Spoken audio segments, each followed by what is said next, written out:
peut quand même avoir la justification de certaines violences, qu'on les comprenne ou non. Ouais. Donc, par rapport à ça, il y a toujours une demande de justice, une demande.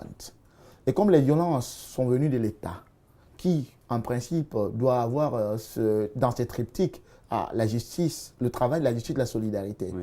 Et donc, lorsque la justice, qui est l'un de nos fondements, l'un des fondements donc, de nos valeurs, de la République, et lorsque donc par rapport à cette justice, il y a un manquement, quelque part, il y a une confiance un peu, qui ne se rompt pas, oui. mais qui s'effiloche. Oui. Elle s'effiloche un peu. Oui. Et au gré donc des événements jusqu'à présent, on est en train, depuis 40 ans aujourd'hui, les gens demandent la justice. Il faut comprendre qu'est-ce qui s'est passé, qu'on puisse rendre justice aux leurs, qu'on puisse rendre même justice à la République. Oui. Pas même seulement aux victimes, à un tel, mais rendre même justice à la République de Guinée. Et puis dont les valeurs ont été traitées. Pour prévenir l'avenir. Pour prévenir l'avenir, parce que c'est seulement en comprenant le passé qu'on peut en tirer les leçons. Oui. Et lorsqu'on n'en tire pas les leçons du passé, donc le présent s'enfuit. Oui. Et lorsque le présent s'enfuit, l'avenir devient imprédictible. Et donc cette confiance, pour revenir à elle, c'est effiloché. Elle n'est pas une confiance donc horizontale entre vous et moi, entre citoyens. Oui. Mais c'est une confiance qui relie l'État, les valeurs de l'État, ses institutions donc et les citoyens. La confiance, elle est civique, mais elle est verticale. Et donc, dès lors que cette confiance est ébranlée en quelque sorte, il faut la rétablir. La rétablir donc, c'est donc arriver aujourd'hui à poser un ensemble de jalons pour que les citoyens puissent peut-être commencer à avoir confiance en l'État et donc puissent établir une nouvelle arche d'alliance avec lui. Oui. Et par rapport à ça, on dit donc que c'est une réconciliation. Réconcilier donc deux gens, des entités, l'État et les citoyens, qui en un certain temps ont eu quelques frictions, ont eu quelques problèmes. Ces frictions n'ont pas engendré la rupture des liens. Le lien ici, il est psychique, c'est la confiance verticale, mais la confiance, c'est là, elle s'est ébranlée tout au moins, elle s'est effilochée. Il faut la rétablir bien. La rétablir bien, donc, voilà, c'est ce qu'on appelle quelque sorte la réconciliation. Alors, oui, allez-y. D'une autre façon aussi, la réconciliation, c'est un peu la coexistence. Coexistence entre deux entités. Parce que lorsqu'on dit qu'il y a eu des violences, c'est vrai, les violences ici, on dit que c'est l'État, mais il y a au moins des entités, des personnes physiques qui, au nom de la survie de l'État, ont été amenés donc à violenter quelques citoyens guinéens. Et donc, aujourd'hui, cette coexistence, c'est de permettre de vivre, non pas pour s'aimer, non pas pour se pardonner, mais de vivre dans une société telle que la vie ensemble soit meilleure à la vie donc séparément. Et donc, la conciliation, la coexistence donc entre deux entités, entre ceux qui ont oppressé et ceux qui ont donc été opprimés. Non pas dans l'amour forcément, non pas dans l'oubli forcément, mais de sorte qu'on arrive à vivre mieux ensemble que séparément. Parce que la République a besoin de tous ses enfants. Et la République n'a pas besoin que ses enfants soient et donc en groupie et soient quelque part, ostracisés, mais elle a besoin donc de libérer les énergies de tous ses enfants. Pour les libérer, il faut une coexistence. Et la coexistence aussi, c'est la réconciliation. Dans l'amour, dans l'acceptation de l'autre, dans la valorisation de la différence et donc dans l'altérité. Qu'on arrive à comprendre ce qu'un tel a fait, mais au-delà, qu'on se dise, oui, lorsqu'on aura compris, on peut pardonner. Lorsqu'on aura pardonné, ou même qu'on pardonne ou non, on a besoin de vivre ensemble. La vie ensemble est bien meilleure que la vie séparément. La réconciliation, donc, de façon brève, voilà ce que c'est. C'est aussi un processus, c'est aussi un résultat, si on veut. Parce que pour établir une confiance verticale, ça ne se fait pas à galop de cheval, à un seul jour. Il faut à chaque fois peut-être des garanties de non-répétition. Je les appelle les réformes. Dans l'un des chapitres, je traite de ces questions-là. Oui. Et donc, par rapport à ça, les réformes ne se portent pas en un seul jour. Il faut quelque temps, il faut de la sincérité et il faut de la continuité dans les efforts. Par rapport à ça, donc, c'est un processus. Le processus suppose qu'il y ait des jalons. La réconciliation aussi a des étapes. Et qu'entre les étapes, il faut aussi qu'il y ait une coordination pour donner un résultat. Une société réconciliée avec elle-même. C'est-à-dire un État réconcilié avec ses valeurs, le travail, la justice, la solidarité, et aussi réconcilié avec donc ses citoyens pour une nouvelle alliance. C'est ça la réconciliation. Tout à fait. Ben voilà, Ibrahima Sano, donc notre auteur, auteur donc de cet ouvrage pour une réconciliation nationale en République de Guinée. Donc, il nous parlait justement du concept de la réconciliation. Réconciliation comme processus, et puis réconciliation comme processus, j'essaye de récapituler, réconciliation comme processus, réconciiliation comme coexistence, réconciliation comme rétablissement d'un lien rompu. Voilà. Donc, alors, on en arrive à la commission de réconciliation. C'est-à-dire que comme c'est un processus avec toutes les caractéristiques qu'on a pu, que vous avez pu lui trouver et que vous partagez avec nous en tant que l'auteur. Mais c'est vraiment intéressant, c'est que vous parlez de comment on compose la commission de réconciliation. Et ça, c'est intéressant. Comment on compose, le choix des membres de la commission, les critères qu'il faut, etc. Même le nombre, j'en parlais tout à l'heure, le nombre de personnes qui doivent composer une commission de réconciliation si on veut être objectif. Oui. Vous savez, la question de la commission de réconciliation, elle est très importante. Mais souvent, nous, en République de Guinée, nous arrivons à perdre de vue. Donc ici, c'était l'importance que doit revêtir une commission, sa composition même. Je vais vous donner quelques illustrations. Aujourd'hui, par exemple, tous appelons à ce qu'on ait une vérité historique. Oui. Mais pour que la vérité historique donc, soit engendrée, il faut qu'on ait quand même là des acteurs pouvant l'engendrer. Mais est-il que nous ayons confiance donc à cette commission? Oui. Une commission dans laquelle les partis ne se reconnaîtront pas, n'engendrerait qu'une vérité qui sera recusée. Et une vérité recusée, comment est-ce que nous allons renvoyer une mémoire parce qu'on ne peut rien construire autour. Nous disons que nous ne nous sommes pas compris depuis à peu près 60 ans maintenant. Nous pouvons nous comprendre. Pour nous comprendre, pour avoir donc une histoire consensuelle. Pour sortir donc de ces conflits, pour sortir de plusieurs variantes, avoir une histoire consensuelle, l'enseigner, pour éviter aux prochaines générations le déni, la falsification. Donc, il faut qu'on arrive à mettre en place une commission qui soit au moins légitime et consensuelle. La légalité, elle est bonne. Il s'agit par exemple de dire, oui, l'exécutif peut composer une commission, mais quand bien même elle la ferait, il le ferait plus tôt. Est-ce que la commission elle-même serait acceptée? Nous disons non, et ça c'est un peu conflictuel. C'est comme en fait le cas de la CENI. Nous nous sommes dit en Guinée qu'il faut une CENI au début politique, on l'a fait. Oui. Mais après, là, chaque fois qu'on a des résultats, on dit c'est pas celle-là. Elles ne sont pas bonnes. On fait encore des hécatombes, au niveau des hécatombes, il y a des victimes, et nous n'en voulons pas. C'est pour ça que nous disons que nous voulons une commission premièrement légitime. Pour qu'elle soit légitime, le choix des commissionnaires est un peu important. Lorsqu'on regarde un peu l'histoire de la justice transitionnelle et des commissions de réconciliation à travers le monde, il y a des exemples réussis. Chaque commission a pu avoir son mode aussi avec des limites. Des limites, j'en ai cité. Donc, lorsque nous prenons par exemple le cas de l'Afrique du Sud, comment est-ce que la commission pilotée par le révérend Desmond Tutu et Alex Boren ont réussi donc à avoir une commission dont la composition a été acceptée. Or, alors qu'il y avait un conflit très très important en Afrique du Sud et très grave même, parce que la fracture elle était raciale. Par rapport à ça, ils ont dit qu'il faut ce qu'on appelle le bottom-up. Bottom-up, c'est-à-dire du bas vers le haut. Oui. Nous allons recourir donc, non pas à une groupie, à une escouade de Guinéens, mais aux Guinéens donc dans leur ensemble. Et impliquer les citoyens dans le choix des personnes en lesquelles ils ont confiance, les personnes qu'ils estiment être représentatives et capables de mener ce travail. Et par rapport à ça, la première des choses, c'est de mettre en place un panel de sélection. Oui. Le panel de sélection, ce n'est pas la commission, c'est-à-dire un panel représentatif. Parce qu'il faut que nous ayons... La question, elle est aujourd'hui passionnée. Pour la dépassionner, il faut que nous mettions en place une commission scientifique. Parce que si nous mettons en place une commission religieuse, c'est pour venir parler. Mais si la religion avait pu et suffisait pour résoudre ces problèmes, peut-être qu'aujourd'hui, on n'en aurait pas parlé. Oui. Sinon que chacun quand même part à l'église ou peut-être à la mosquée ou se réclame d'une certaine obédience religieuse. Mais la religion, nos croyances n'ont pas suffi.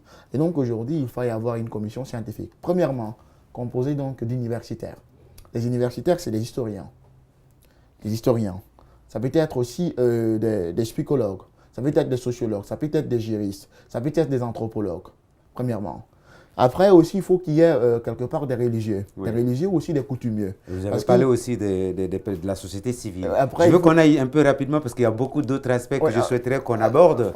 Et puis bon, sinon on va être talonné par le temps. Je vais donc aller rapidement. Il faut aussi qu'il y ait cette société civile.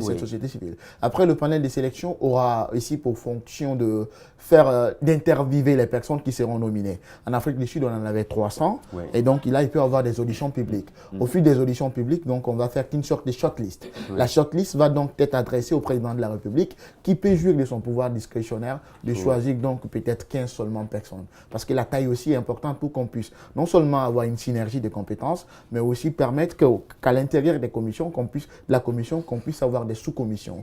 Les commissions d'audition, par exemple, les commissions pour la réparation, les commissions, par exemple, pour aussi les recommandations et tout. Et donc, mais plus la commission, donc, elle est exhaustive, c'est-à-dire par la taille, plus aussi les conflits de pouvoir pouvoir, les enchevêtrements de pouvoir donc sont de mise. C'est pour ça que j'ai dit qu'il faut donc qu'il y ait une taille critique un peu pour permettre la cristallisation des compétences et aussi l'effet synergie pour que 1 plus 1 ne donne pas 2 mais 1 plus 1 puisse donner plus que 2.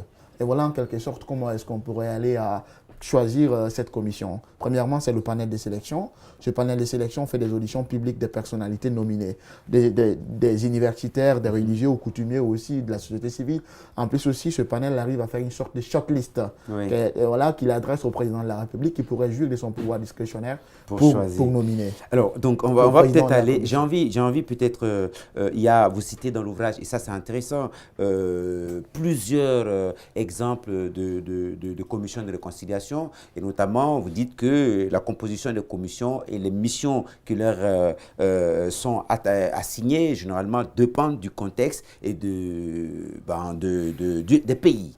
Hein. Et est-ce que vous pouvez nous dire, et puis d'abord, déjà aussi dans l'ouvrage, ça me vient à l'esprit, dans l'ouvrage, vous indiquez que, clairement, que la commission peut être composée que de nationaux. Elle peut être composée que des personnes venues de l'étranger. Et puis, pour les deux figures de cas, vous donnez les avantages et les inconvénients. Et puis, elle peut être mixte aussi. C'est-à-dire que pour le cas de la Guinée, par exemple, vous avez cité le brillant exemple de l'Afrique du Sud, mais aussi, il y a dans votre ouvrage l'exemple du Ghana avec Jerry Rawlings, et puis l'exemple du Chili, mais de pays des pays très loin du Timor oriental aussi. Voilà, de l'Argentine, justement. Et puis, bon, des pays... l'Haïti aussi, du Guatemala. Tout à fait, sans compter le Rwanda, etc. Pour le cas de la Guinée, d'après vous, quelle serait la mission? Comment on pourrait l'appeler? Et puis, il y a un autre cas qui est important, c'est la question de savoir, une fois qu'on est allé, alors on a composé la commission de réconciliation, par exemple, hein, avec tous les exemples que vous donnez, et une fois qu'on a composé la commission de réconciliation nationale, pour le cas de la Guinée, par exemple, et qu'on a une commission, on a des membres, quelle serait la meilleure, enfin, quelle serait la mission qu'il faut confier à Ali? Ça, c'est un premier temps, mais dans un deuxième temps, faut-il après qu'on se soit libéré, que les gens, pour les victimes se soient libérées, expliquées, et puis que même plus ou moins des coupables aient reconnu des faits, faut-il punir ou pas? Parce que cette question aussi se pose.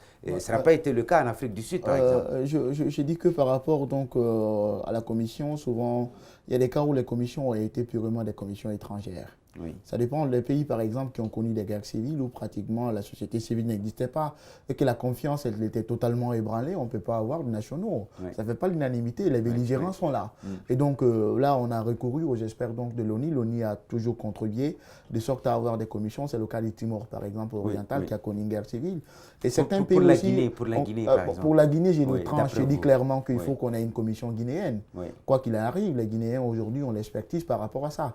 J'ai même donné des expériences. Bon, par exemple, lors des auditions, il y a des gens qui peuvent s'exprimer en langue vernaculaire. Lorsqu'on s'exprime en langue vernaculaire devant une commission composée d'expatriés, il faut des traductions. L'interprétation, j'ai dit que toute interprétation, toute traduction est une sorte de trahison. Et donc, quelque part là, ça ne traduit pas clairement ce que vont dire les victimes ou les parties prenantes. Et les Guinéens aujourd'hui se font confiance. Nous avons des universitaires, nous avons des religieux, nous avons des coutumiers, nous avons tout ça. Et je crois que le problème guinéen, le contentieux, peut être résolu par les Guinéens.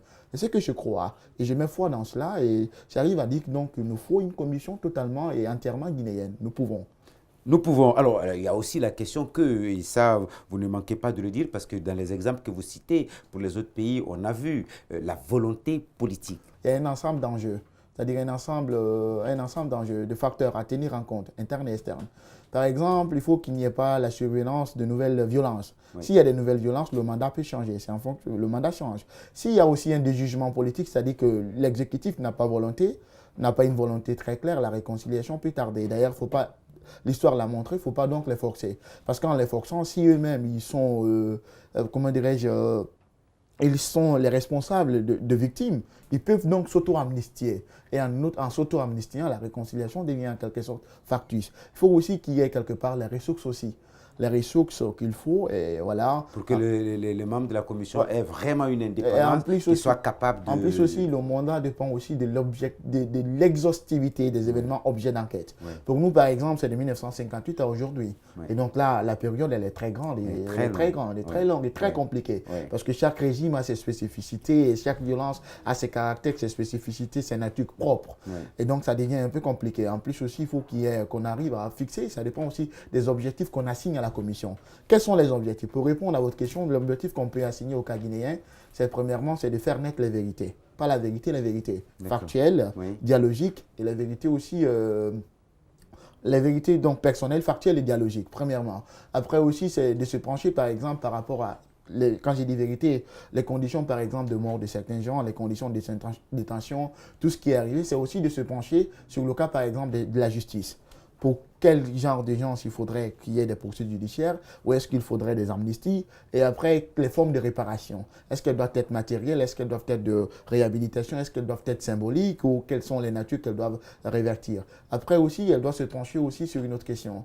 C'est celle-là de savoir quels sont, par exemple, les types de réformes qu'il faut faire. C'est-à-dire les recommandations. Après, parce que dans la suite du processus. Du processus, et la commission doit aussi pouvoir avoir un avis par rapport à ces questions. Oui. En quelque sorte, c'est de faire naître ces vérités personnelles, la vérité des victimes ou des bureaux, les vérités donc dialogiques issues de la confrontation des vérités personnelles. Vous avez votre vérité, j'ai ma vérité, mais ça ne suffit pas. Il y a la vérité. La vérité, c'est à équidistance de nos deux vérités. La vérité factuelle, c'est la confrontation par les faits. Les ouvrages sont là. Aujourd'hui, il y a les témoignages qui sont là. Et après, il y a les procès-verbaux par rapport, par exemple, à l'arrestation des gens, les conditions de détention, on peut se poser des questions, les conditions d'arrestation aussi, les conditions du procès, où se trouvent les sépulcres. Aujourd'hui, où se trouvent, par exemple, les charniers. Est-ce qu'il y a des charniers en Guinée? Où est-ce qu'ils se trouvent? Qui c'est qui est là-bas? Qu'est-ce qui y est? Qui est court et qu'est-ce qui y est? Pourquoi ces charniers? Et pour que les familles, peut-être, puissent entamer à la longue leur deuil manqué. Bien. Tu as fini là-bas? Bien. Alors, toujours pour une réconciliation nationale en République de Guinée de Ibrahima Sano avec nous sur le plateau. Et très rapidement, j'ai envie de souligner quelque chose effectivement qu'on a lu de passage. On était passé, mais je reviens là-dessus parce que c'est vrai c'est avec courage que vous abordez ces questions-là. Je veux dire...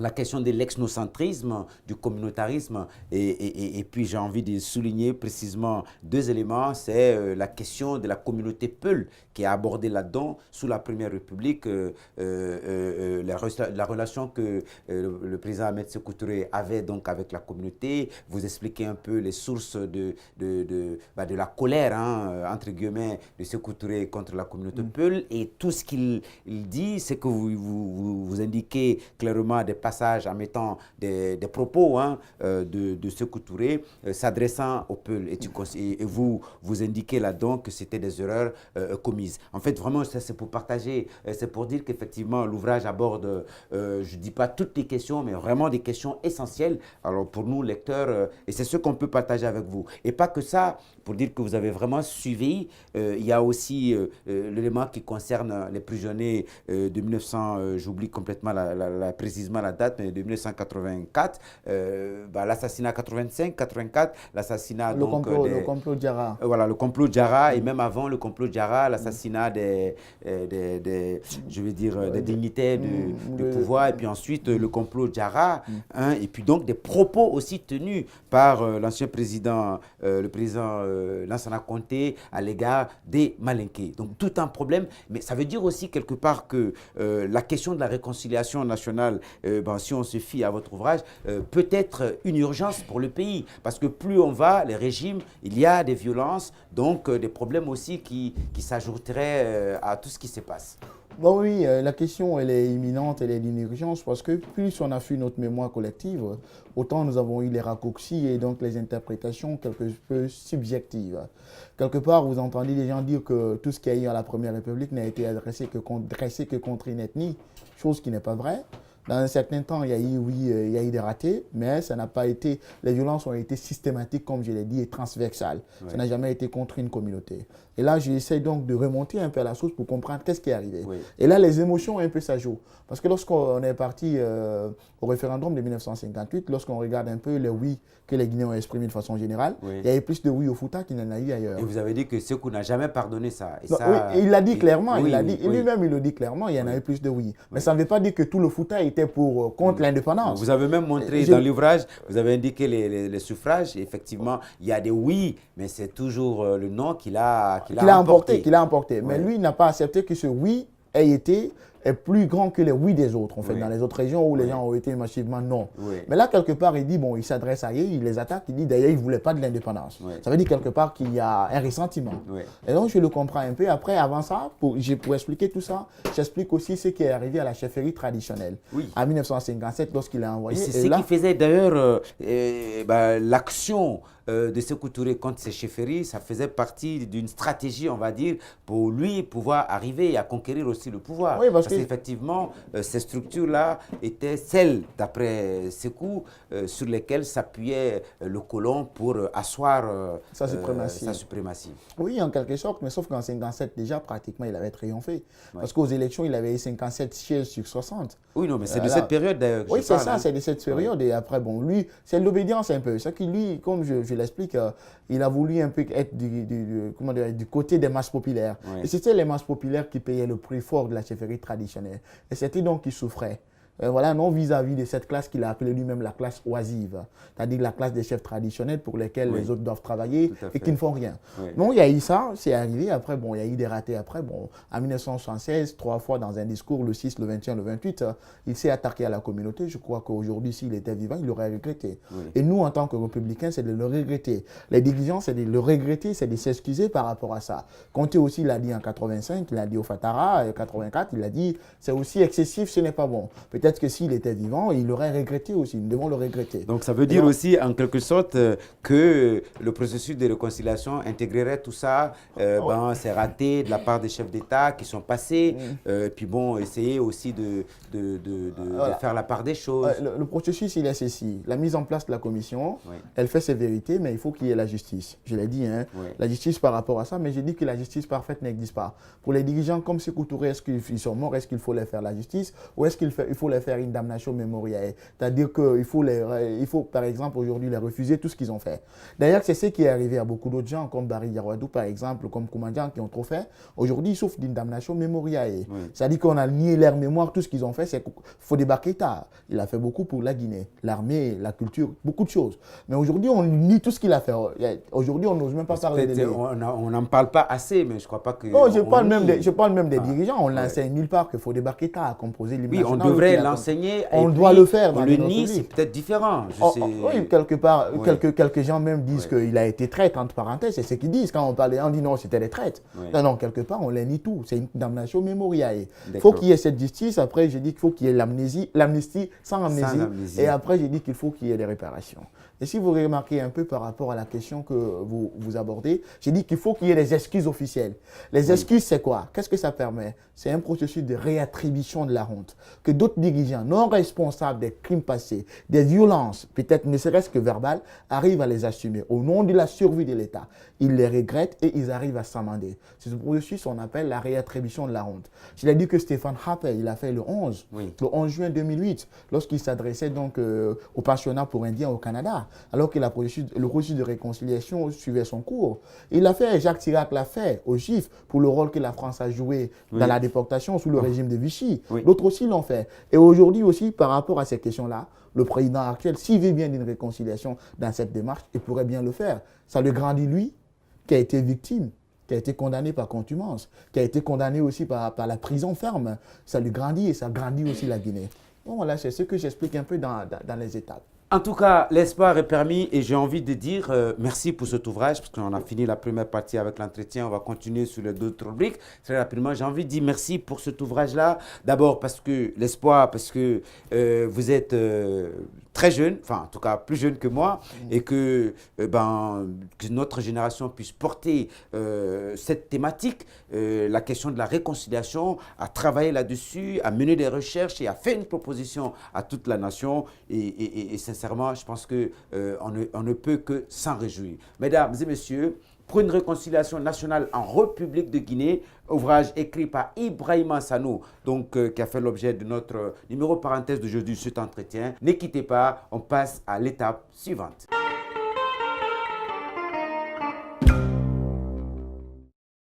Mesdames et messieurs, à présent, nous commençons le marque-page pour vous donner quelques extraits de cet ouvrage, donc pour une réconciliation nationale en République de Guinée, ouvrage écrit par Ibrahima Sanou.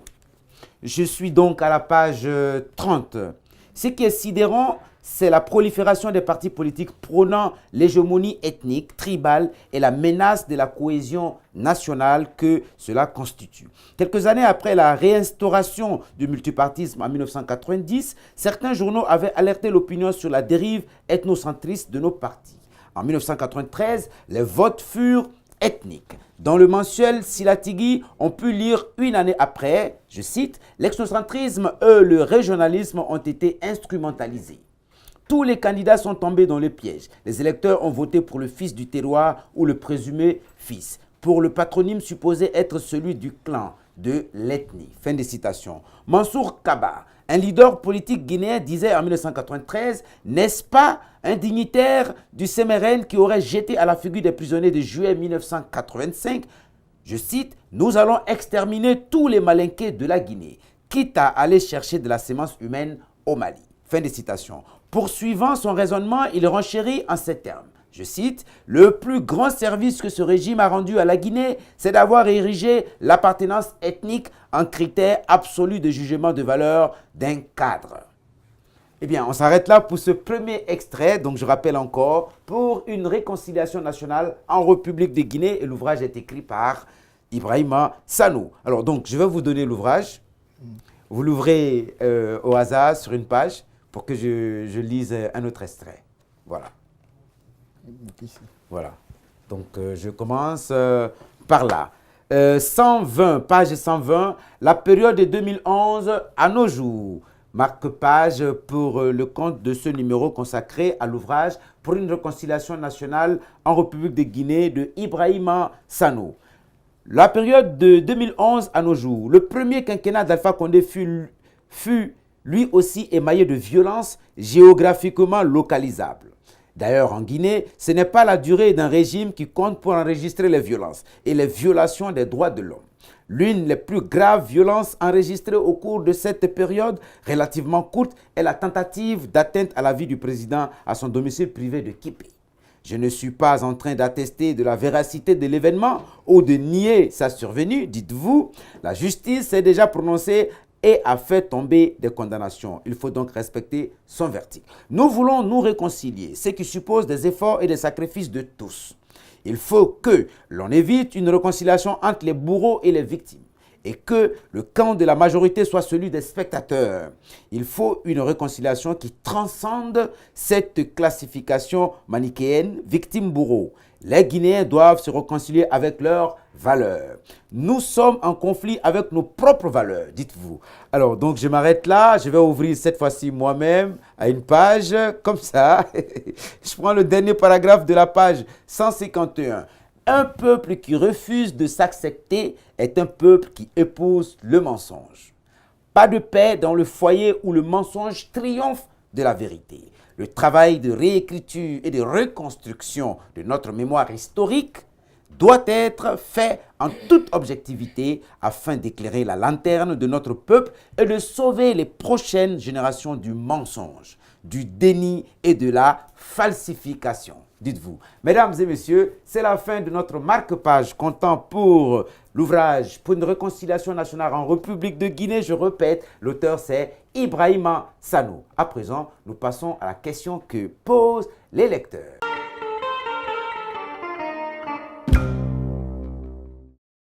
Monsieur Ibrahima Sano, bonjour. Bonjour, Monsieur Koné. Moi, je voudrais vous poser la question suivante. De tous les modèles de réconciliation nationale que vous citez dans votre ouvrage, lequel de ces modèles est le plus bon d'après vous? Mon modèle parfait n'existe pas, mais le modèle sud-africain est un peu meilleur aux autres. Merci. Bonjour, Monsieur Sano. Bonjour. Aviez-vous vraiment foi en la possibilité d'une réconciliation nationale en République de Guinée? Bien évidemment, oui. Bien évidemment, oui. Pourquoi? Parce que tout simplement, je crois que c'est une question qu'on ne pourra pas faire, dont on ne pourra pas faire l'économie. Elle va se poser d'elle-même. Et comme je suis un optimiste né, et donc il n'y a pas de raison que je ne crois pas à la réconciliation. Elle se fera. Monsieur Sano, bonjour. Bonjour. Moi, ma question est la suivante. En tant que jeune, quel serait le message que vous pourriez lancer quant au rôle que les jeunes peuvent jouer dans la réconciliation nationale en Guinée? Alors, le message que je lance aux jeunes est le message de l'optimisme. Les jeunes constituent la frange la plus importante de notre population, donc il n'y a pas de raison que les jeunes ne croient pas en l'avenir. Ce sont eux qui doivent, au contraire, faire même l'avenir. C'est de leur intelligence que l'avenir donc se fera.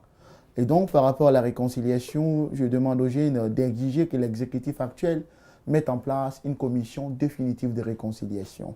Et cette commission, nous ne la voulons pas politique, nous ne la voulons pas religieuse, nous la voulons une commission scientifique afin que les vérités historiques soient connues des Guinéens et que les Guinéens donc se réconcilient avec leur État et entre eux. Monsieur Sano, merci. Merci à vous.